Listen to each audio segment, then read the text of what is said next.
Hey everyone, I'm excited to introduce to you Lionel Church, who is my dear friend. We'll get into how we met and all that, but yeah, you have such a fascinating background.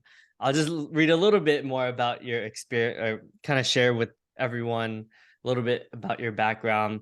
You were a chief operating officer with the Food Revolution Network, and you've done everything from project management, operations management. You have your own consulting business as well to help with environmental, social governance frameworks to help improve business performance. And yeah, man, like you just lead with your heart, and we'll dig deeper into all the cool stuff that you're up to. But I'm excited to have you on the podcast.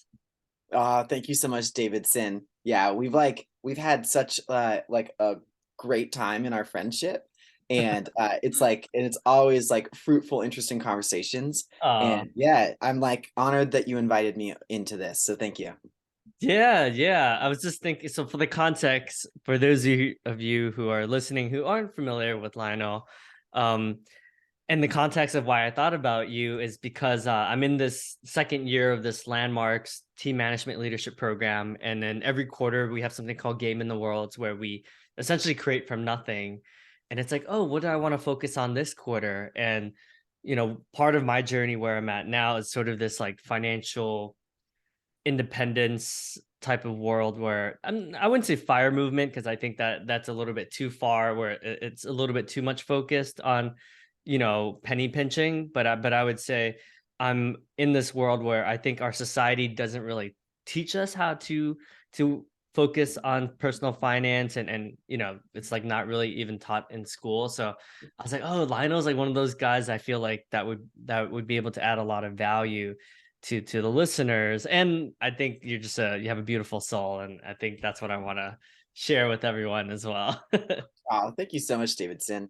Yeah, no, I mean that's a big interest of mine, and Yeah. I feel like I've been pursuing that my whole career.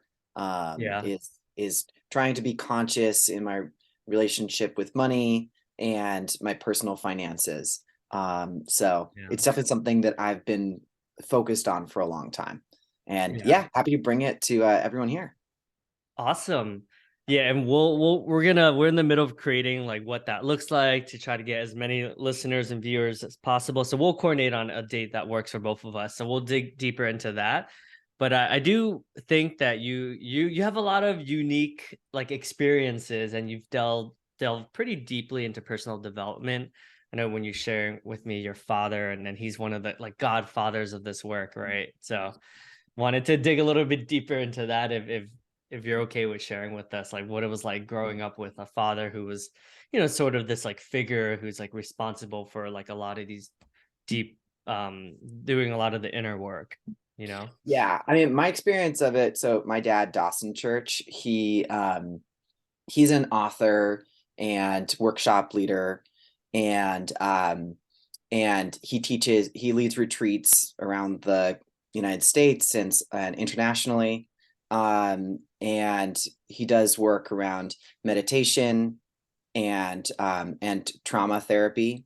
Um, and when I was growing up, my biggest experience was that I just experienced the intentionality hmm. that he was putting into raising me.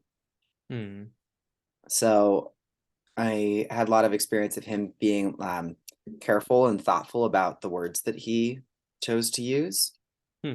Um, One of his like greatest achievements as a parent is he was conscious of how he would respond to me when I was doing things that that I shouldn't be doing.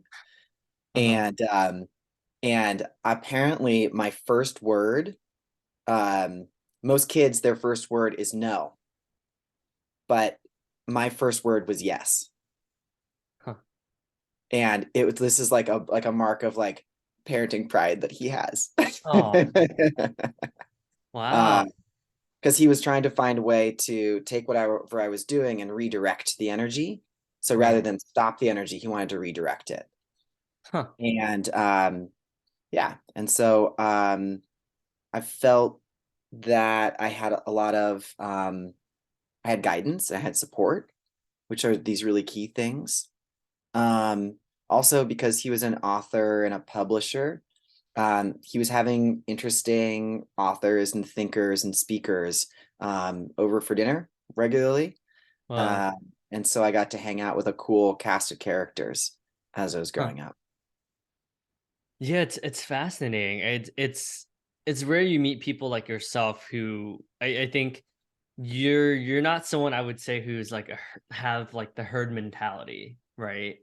Like you're very much I hate to use the word woke because I feel like even that sometimes has its own connotations, but I think you're just very conscious and just mindful and you're intentional with your actions, your projects, and not only who you choose to spend your time with, right? But just a lot of the projects and what you're up to in life. Mm, thanks. Yeah. Um, yeah, I mean, I've found that for whatever reason, I like to be very clear about what I'm setting out to achieve or accomplish or do. Um, which I mean, I feel like that feels like sort of I don't know, reaching sort of terms, but it's more just that I want to have intention in the things that I'm doing. I want to be living my life in all the different aspects of it on purpose. Hmm. I don't want to be just getting by. Yeah. I Hmm. want to be working towards things that I think matter. And Mm. so first it's like getting quiet inside and asking myself what matters to me.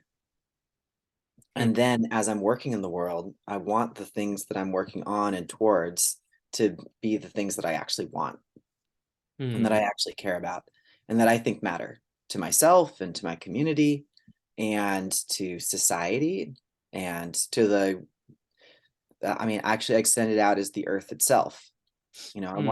I want to be living in a way and doing work in a way that is beneficial um, to the whole system. That's awesome. Thanks for sharing. Yeah, and it's clear, right? You're very like environmentally conscious. I remember one of the things that stood out to me is like the first one of the first times we hung out, I think you brought your own like I think we went to like a Chipotle or something like that. And then yeah, you brought your kit, your spoon and knife and all that. And I was like, "Oh, like not many of my friends do that, you know?" Hey, Oh, the there it same one. is. Yes, that's it. Yes. Probably a different kit since the time we met. This is a cool Oh, kit that I bought in New York City from these cool women entrepreneurs. Um, and but yeah, I always carry this like in my backpack or my bag or whatever I'm bringing with me. And mhm. when I was living in New York City for those 5 years, I must have saved like probably 2,000 sets of plastic utensils Wow. over the course of those 5 years. That's a lot. Yeah. Yeah. Yeah. I mean, imagine times like what New York as any given time has 5 million people, probably, right? Time like Hmm. 2,000 times 5 million, like that's a lot of plastic. That's wild. Yeah. And I thought what's interesting as well is oh, you have a journaling practice as well. Would you be open to sharing more about your journaling practice? The journal. Yeah. I had none of this staged. It's just that like these are things that I always just keep nearby me. Right, right. So actually I've got two different sort of like books I use. I've got the personal journal and then also the business notebook. And they're like kind of they're my duo. Uh-huh. And I always have them, yeah, I don't always have them with me, but I always have them um when I'm going to be working or wherever I'm staying. If I'm even when I'm traveling like around the country or around the world, like I don't go anywhere without them. Mm. Yeah. Um and for me, journaling is not recording everything that happened. Right. For me, journaling is a place of like deep inner reflection. So it's where I get clear about sometimes about my emotions. Mhm. But it's especially a place where I get clear about my thinking. So Ah. when I have fuzzy thinking or unclear thinking, um, or I don't know, sort of like sort of an uncertainty, I'll write. and I'm comfortable being nonsensical. Um, and I'm comfortable, I don't know, like actually just doing anything, right? Like my journal is a place of total freedom. Mm. Hmm. My business notebook, on the other hand, um, is for like anything that's related to real structure, right? So it's where I'll write down goals.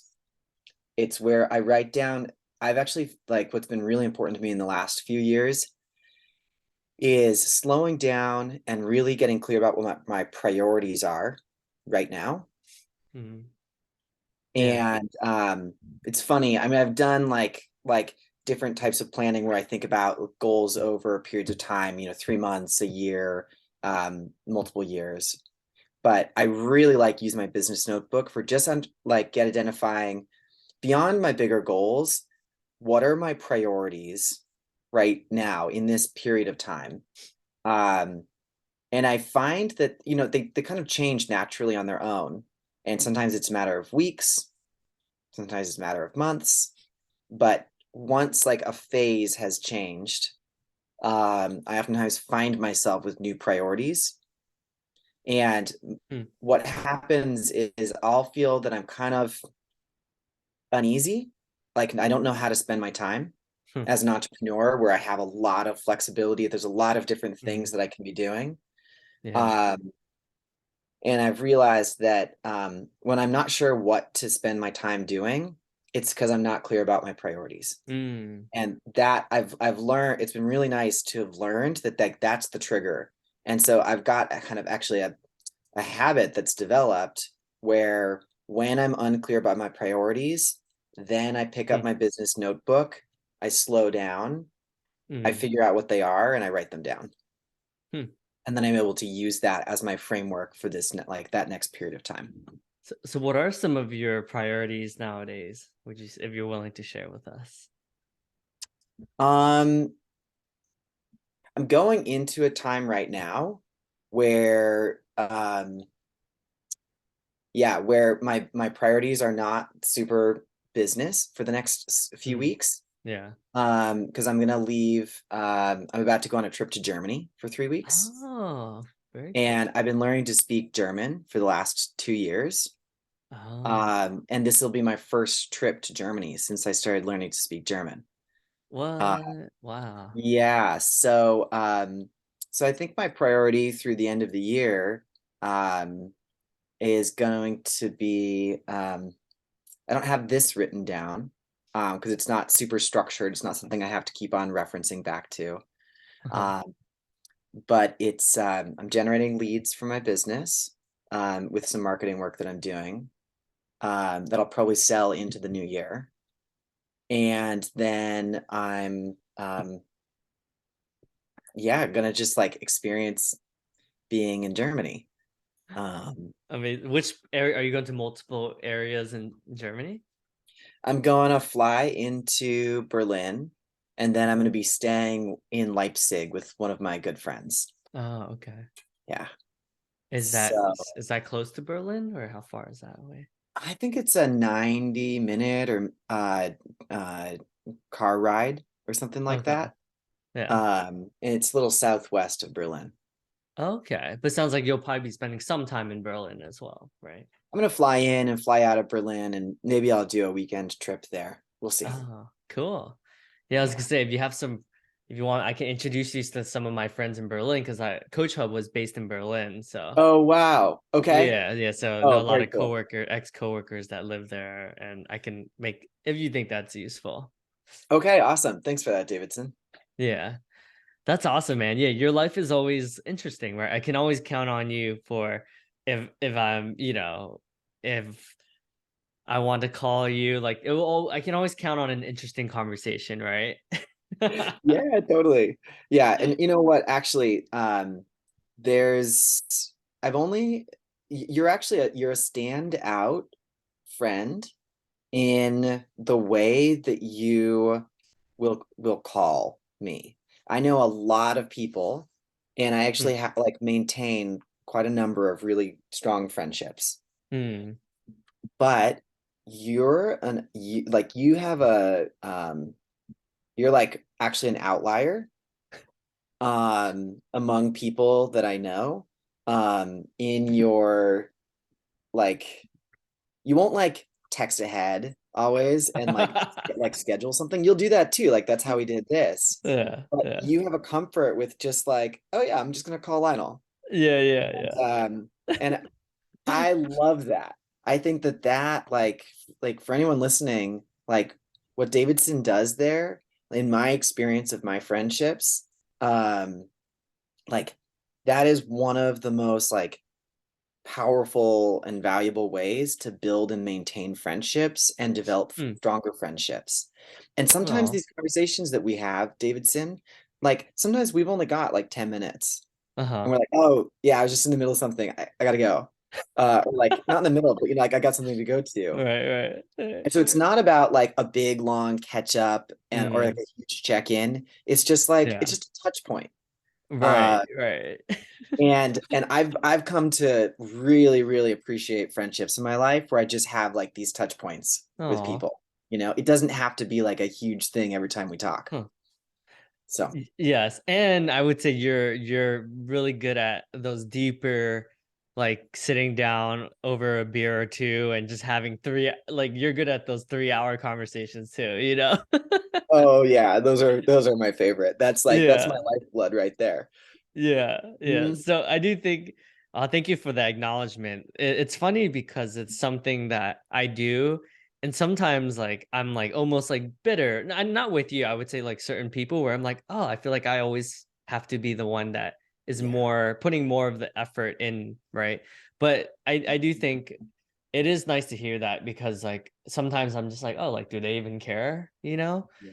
But with you, like, it's obvious that you care, like, because you actually verbally communicate, like, "Oh, like, I appreciate it," you know? Whereas Yeah. with other people, sometimes it feels like it's being, like, taken for granted in a way, Okay. you know? Got it. Okay. But Yeah. yeah, that's interesting because it's actually one of the things that I'm, like, trying to do less of, but Okay. actually in Yeah. service of me. And I think with key people like yourself, like, yes, I'm still gonna be intentional always, but I think with certain people where it feels like I'm almost like, oh, I'm trying too hard, then I'm like, Mhm. okay, like if this is not organic, you know? Yeah. Yeah. Yeah, So totally. Well, I mean, one is that like just the like reaching out to people is a friendship skill. mhm.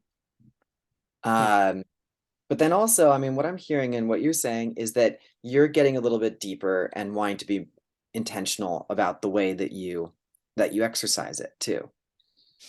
Hmm. And you're paying attention, it sounds like too, to yeah, like what you're feeling and what's happening in the relationship between you and the other person.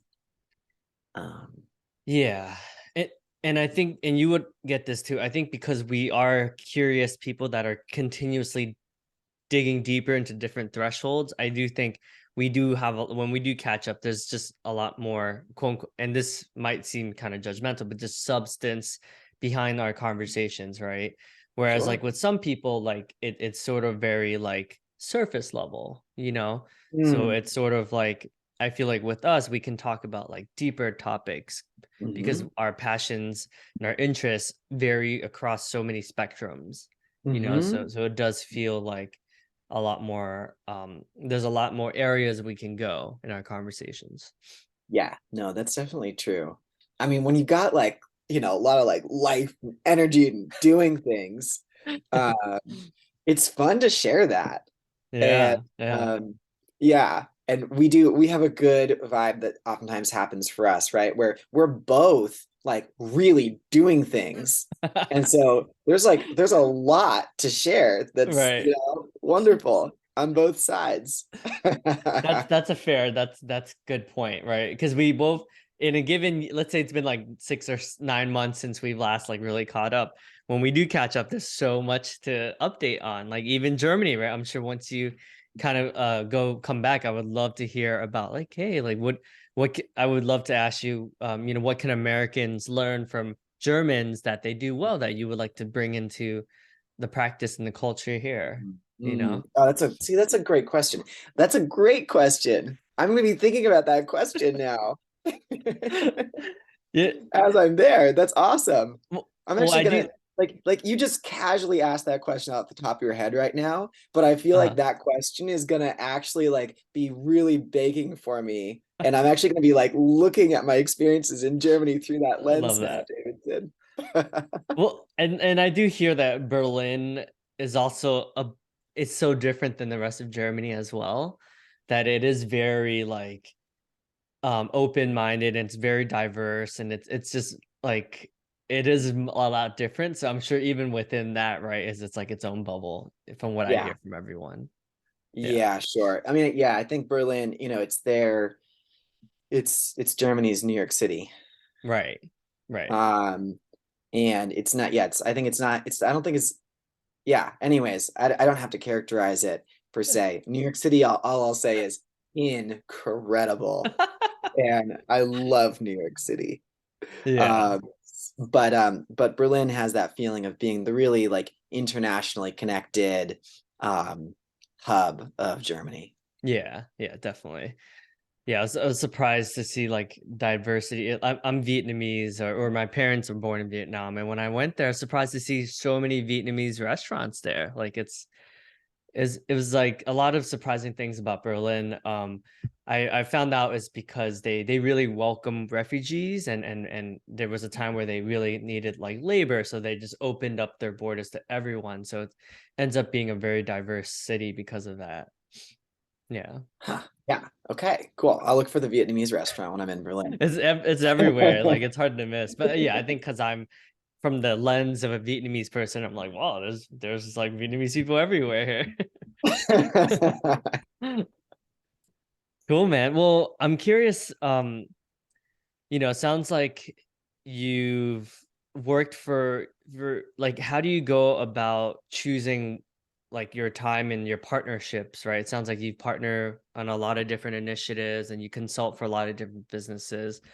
And I'm sure as you get older, you're even more picky with like where you choose to spend your time, right? Hmm.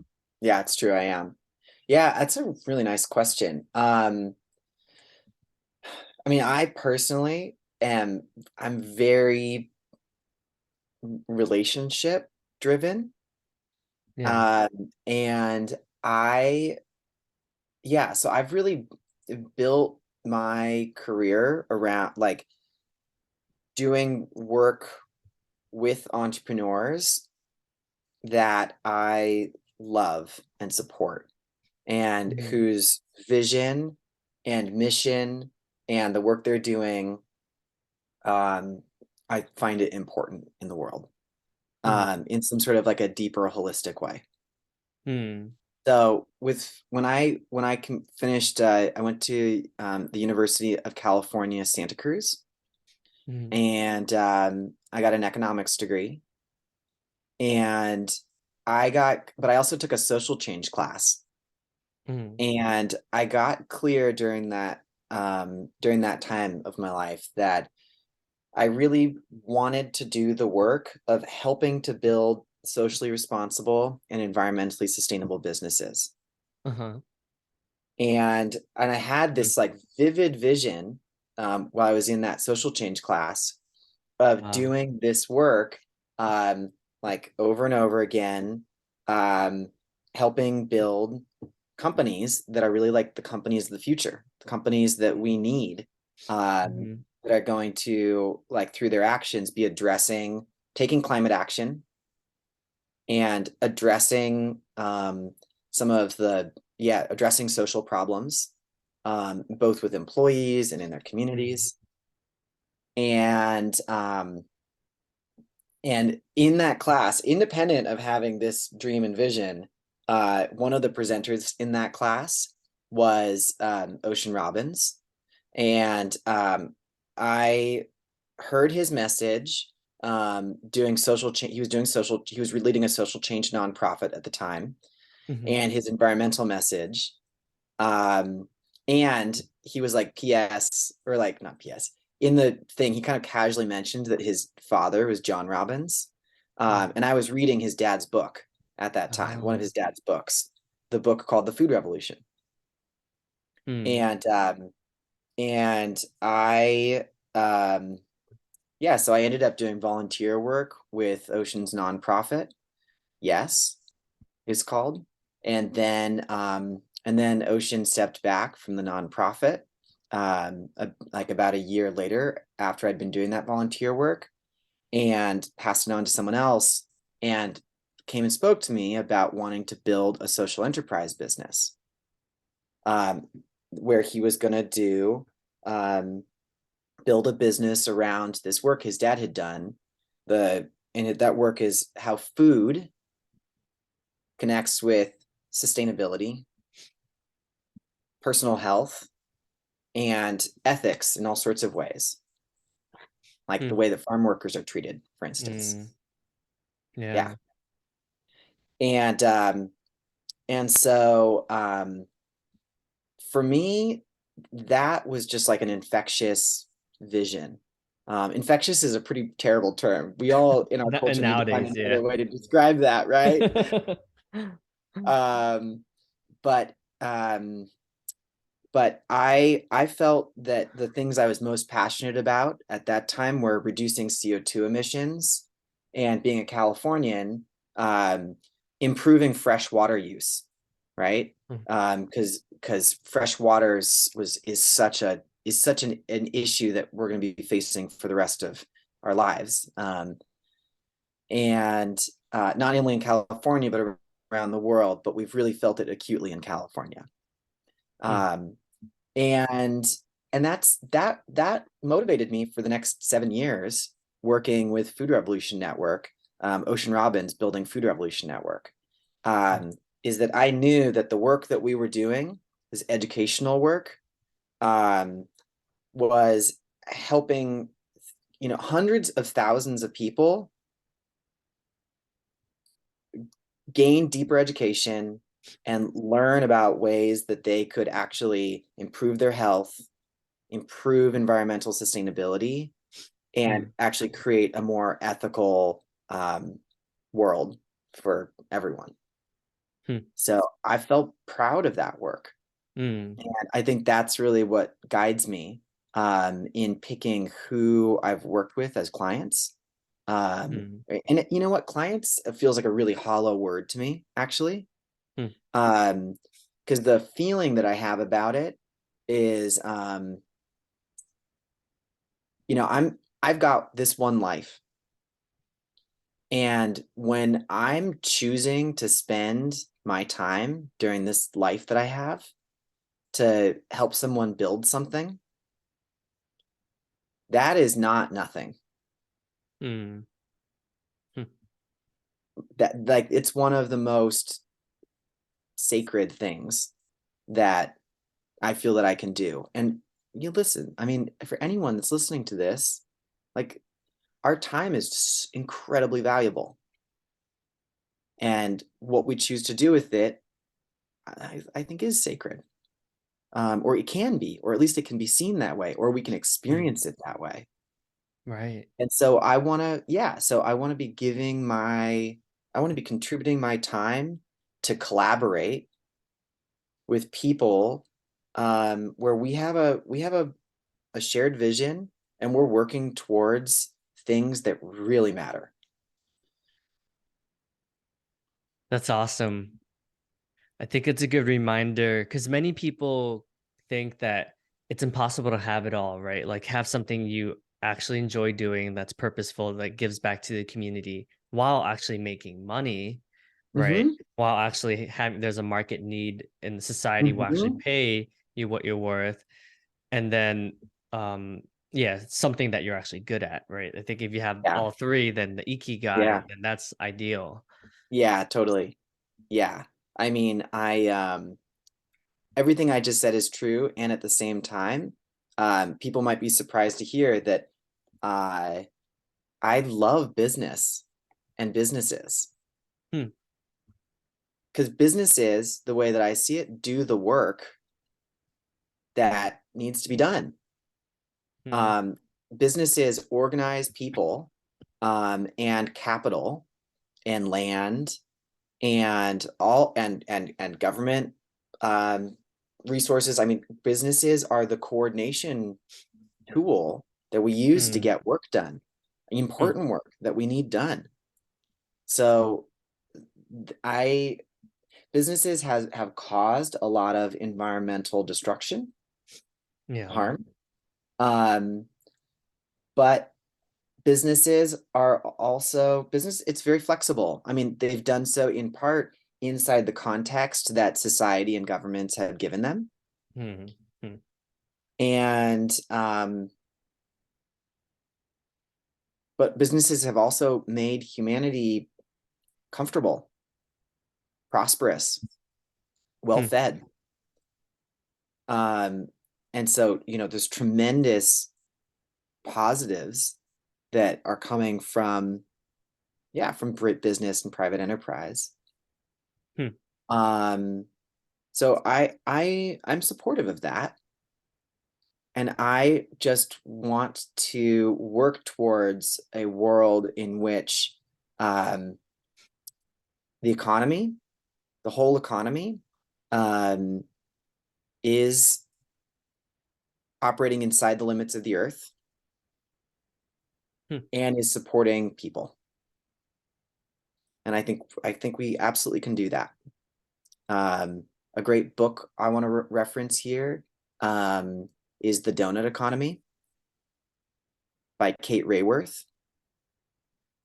And the concept is very much what I just spoke to. We want to be living, I think, building the economy in such a way that it's good for the earth and it's good for people. Hmm. Wow,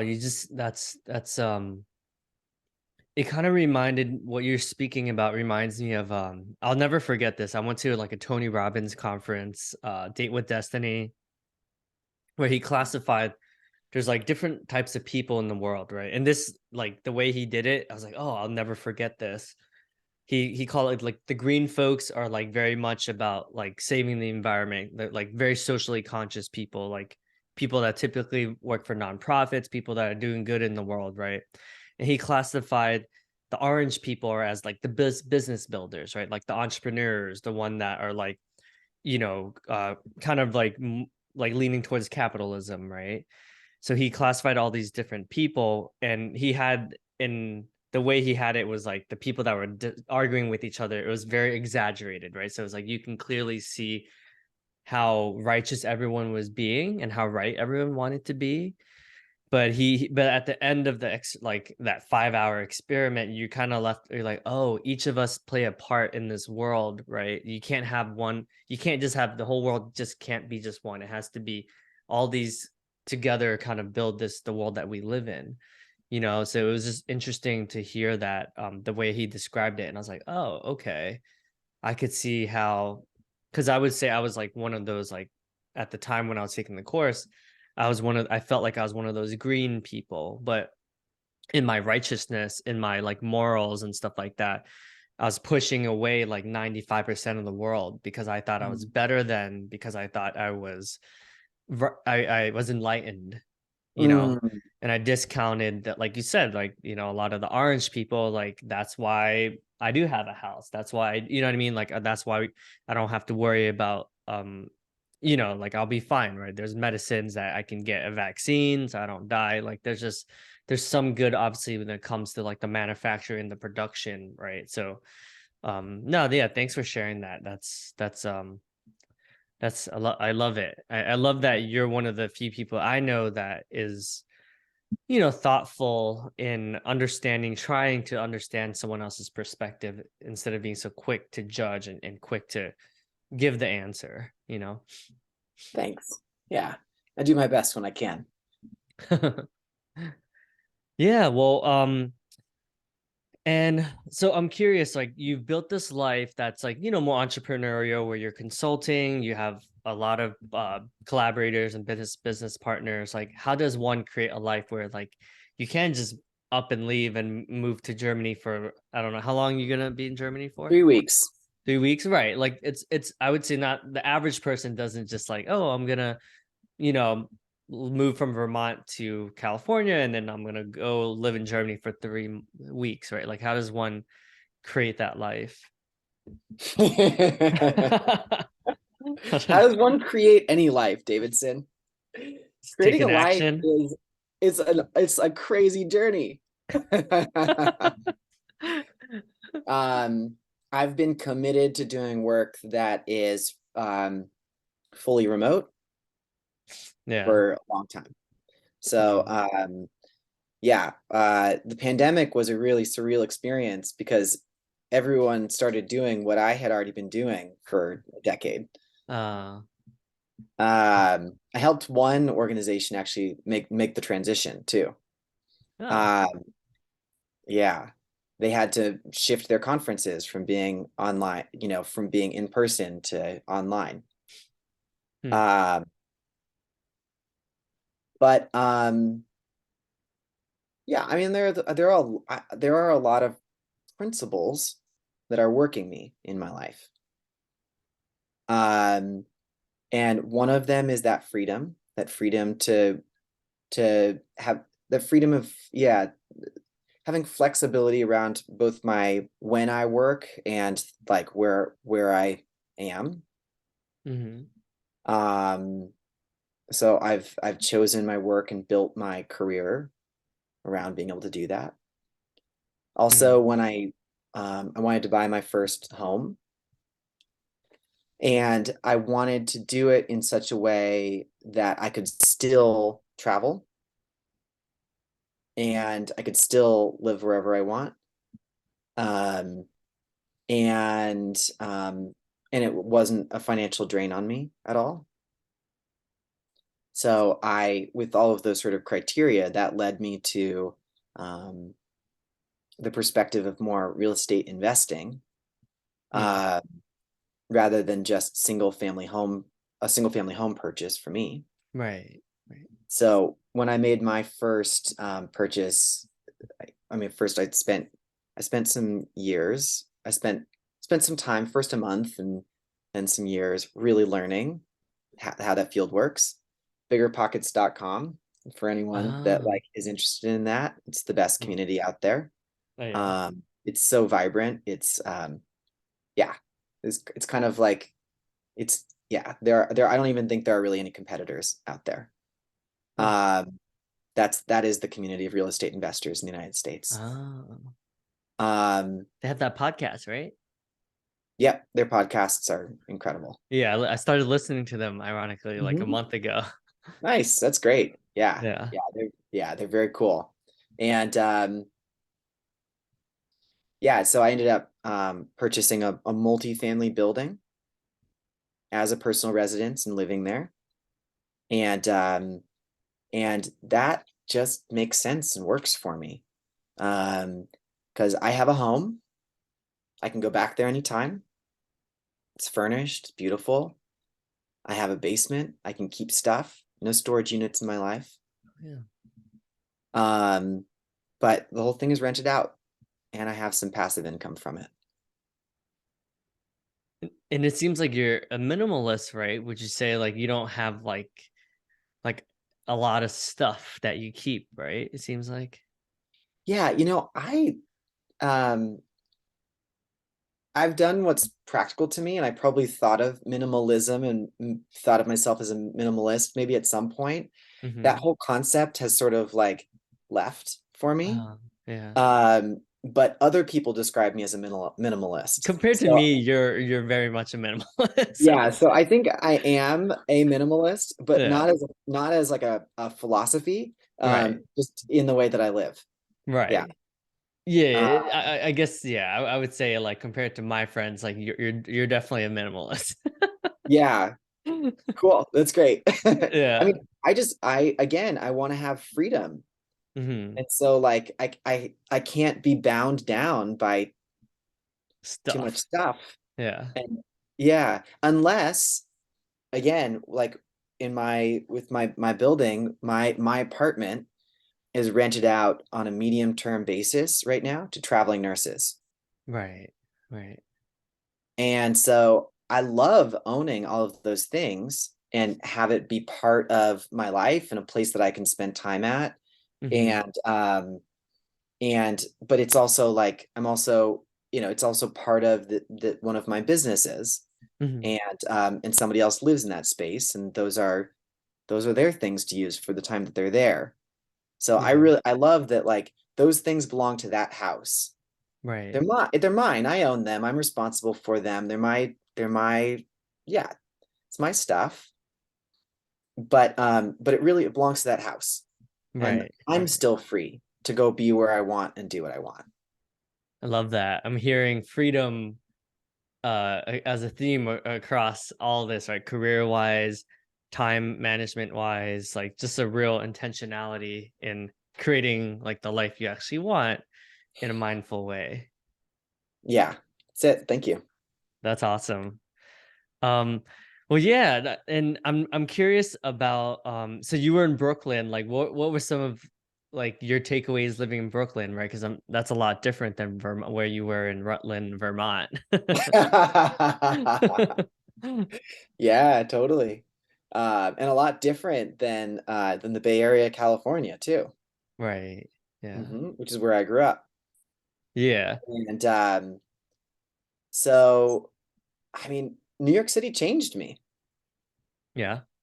Um, before I moved to New York City, I didn't get New York City. I didn't get Right. it. Right. A lot of people love the idea of New York City and they get it and they want to move there. Um, I was the opposite. I was kind of like, New York City. God, Yeah. it's like so big and sprawling Yeah. and it's like hard but um but living in New York City completely changed my understanding of what New York City is, Hmm. and it really improved me. Um, and I developed love for New York City. No. So New York City is it's diverse in a way that's hard for people to really grasp.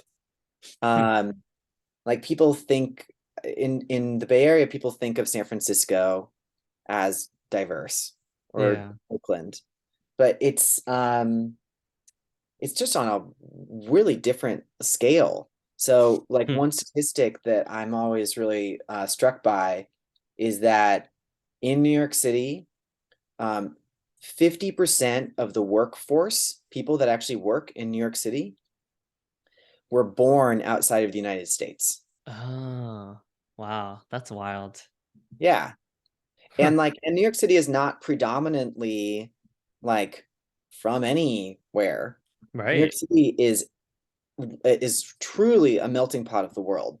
Yeah. So every group of people from every place Hmm. and every subculture that exists in like almost any society like is in New York City. Yeah. And people find each other. Um, People congregate. And so yeah, they're sort of like there are cultural cliques and niches. You walk down the street and you can hear so many different languages being spoken.